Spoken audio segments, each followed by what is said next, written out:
ਆਪਾਂ ਵੀ ਇਹ ਜਗਰਾਤਾ ਰੱਖਿਆ ਸੀ 18 फरवरी का शिवरात्रि वाले दिन का, लेकिन परमात्मा देखे तो वही जानता है। असी अपने दिलों उस परिवार नाल सिंपथी, माता रानी कृपा करना परिवार नूं पाना मनना बल बख्शना। लेकिन ये गल मैनूं बहुत वधिया लगी तुहाडी क्लब दी, ये नगर नहीं साडा सारा परिवार है। जे किसी परिवार दे विच तकलीफ है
था, क्योंकि ऐसा कहा जाता है कि रावण ने तो अपने काल को ही कुएं पे लटका दिया था, क्योंकि उसे तंत्र में सबसे पहला साइंटिस्ट बताया जाता है।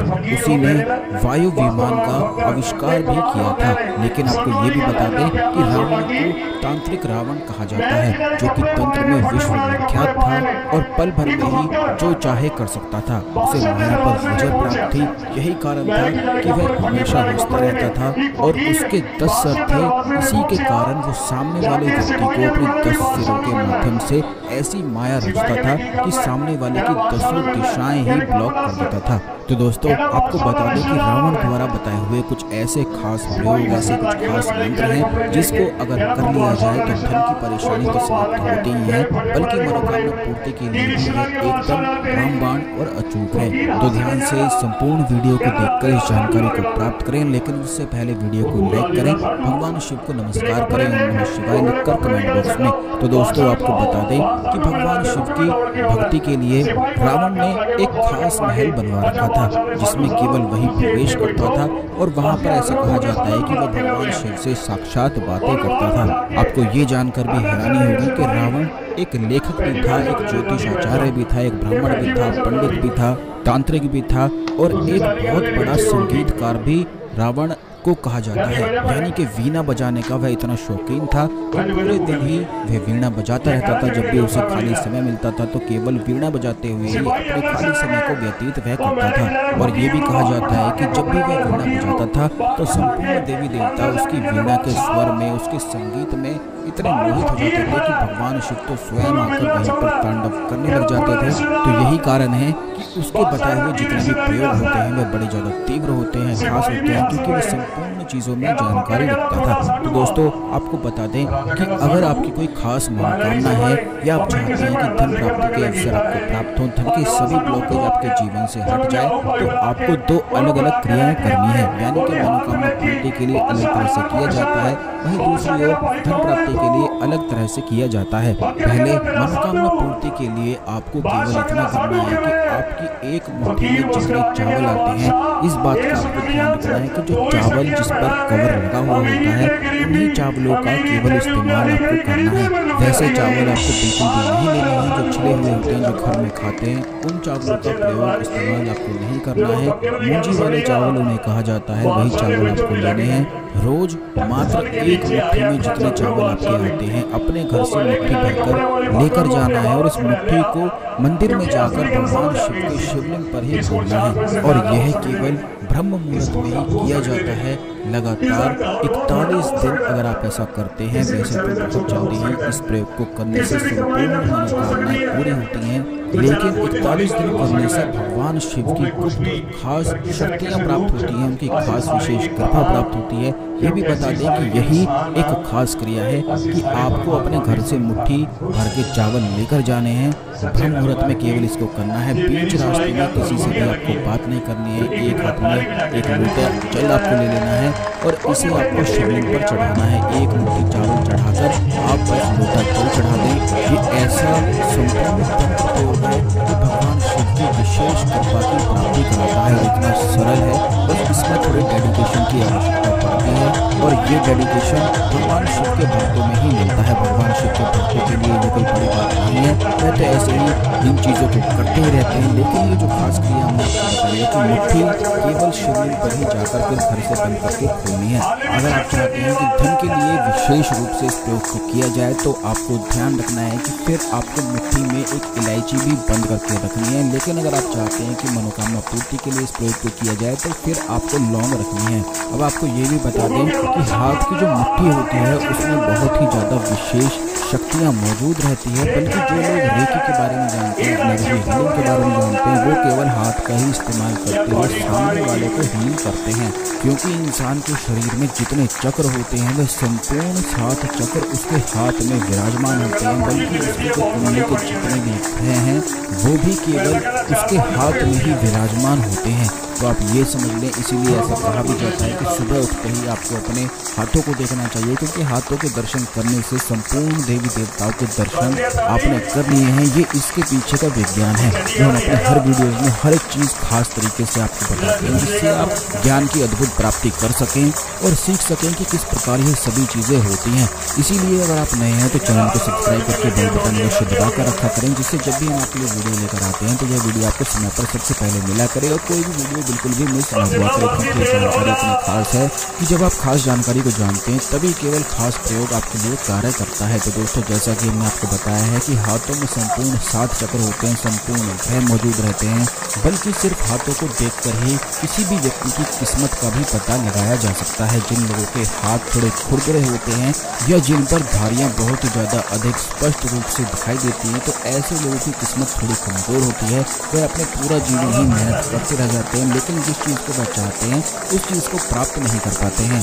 और उनकी एक खासियत ये भी होती है कि वो तो सबकी मदद करते हैं, लेकिन जब उन्हें मदद की आवश्यकता पड़ती है तो कोई भी उनके लिए नहीं होता है। ठीक इसी प्रकार जिस व्यक्ति के हाथ कोमल होते हैं, थोड़े से लाल गुलाबी होते हैं, उसकी हथेली थोड़ी उभार होती है, तो ऐसा व्यक्ति किस्मत का बहुत ज़्यादा धनी और बलवान होता है। वह जिस भी चीज़ में हाथ डालता है उसे निश्चित सफलताएं मिलती हैं।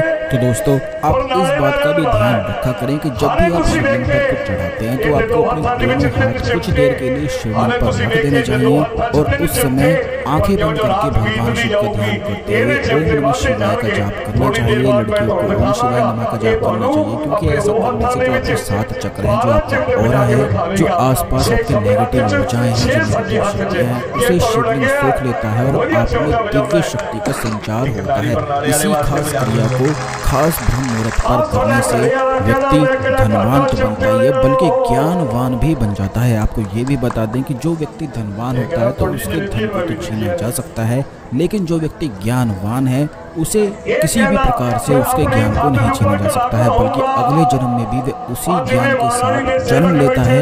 इसीलिए ज्ञान को सबसे बड़ी संपत्ति और सुख कहा जाता है। इसके बल पर इंसान कुछ भी प्राप्त कर सकता है और ब्रह्म मुहूर्त में रावण रोज इसी क्रिया को करके ज्ञानवान बन गया था। आपको ये भी बता दें कि जब ब्रह्म मुहूर्त का समय होता है उस समय पृथ्वी और ब्रह्मांड का कुछ खास कनेक्शन होता है, जिसमें शक्तियों का संचार होता है। यानी कि इस प्रकार से कहा जा सकता है कि स्वयं पृथ्वी और पृथ्वी की जितनी भी चीजें हैं वह ब्रह्म मुहूर्त में ही ब्रह्मांड से शक्तियों को प्राप्त करती हैं। तो अगर शिवलिंग पर ही हाथ रखकर इस प्रकार ब्रह्मांड की शक्तियों को ग्रहण किया जाए और रोज किया जाए तो फिर ऐसी कोई भी मनोकामना उस व्यक्ति के लिए नहीं होती है जो उसकी पूरी न हो।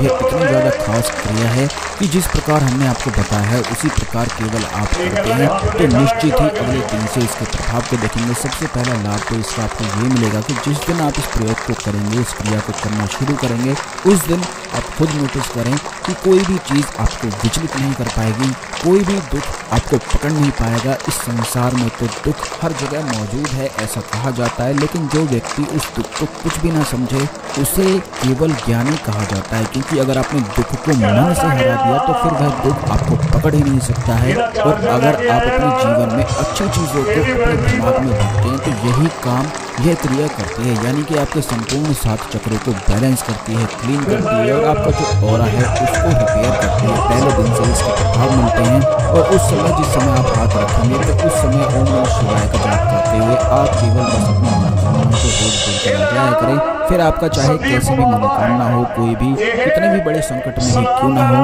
फिर हर प्रकार से मदद प्राप्त होती है।